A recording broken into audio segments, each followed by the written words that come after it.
কয়েকশো শয্যা রয়েছে হাসপাতালে। সূত্রের খবর, তার মধ্যে মাসে মাসে 10 থেকে 15টি খাট নষ্ট হয়ে গিয়েছে বলে রিপোর্ট তৈরি করে থাকেন হাসপাতাল কর্তৃপক্ষ।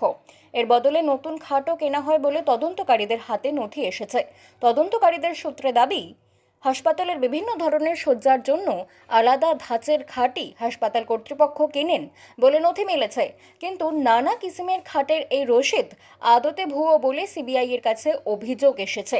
সব মিলিয়ে বেড, ওষুধ, অস্ত্রোপচার এবং চিকিৎসার সরঞ্জাম খাতেই আরজি করে মাসে অন্তত 7 থেকে 8 কোটি টাকার দুর্নীতির কারবার চলত বলে তদন্তকারীদের প্রাথমিক হিসেব।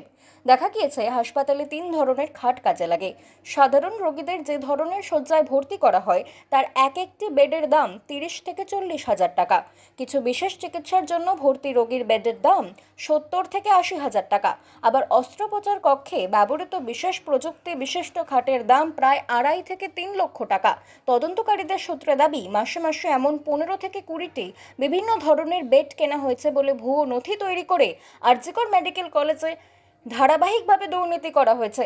তদন্তকারীদের সূত্রে জানা গিয়েছে, প্রযুক্তি বিশিষ্ট মহার্ঘ খাট পুরনো বা বিকল হলে তা কর্তাদের বিশ্বস্ত সংস্থাকে দিয়ে মেরামত করিয়ে এর ব্যবহার করা হতো। দেখানো হতো নতুন খাট কেনা হয়েছে। তবে সিবিআই সূত্রে দাবি, একা সন্দীপকে অভিযোগে বিদ্ধ করা যায় না। হাসপাতালে নানা বিভাগের প্রধানদের কি ভূমিকা রয়েছে তাও খতিয়ে দেখতে হবে।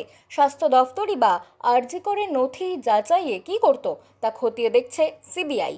তবে কি একটা চেন সিস্টেমে আরজি করে দুর্নীতি চক্র চলতো? তদন্তকারীদের কথায়, আফসার আলীকে স্বাস্থ্য দফতরের তরফে সন্দীপের দেহরক্ষী হিসেবে নিয়োগ করা হয়েছিল।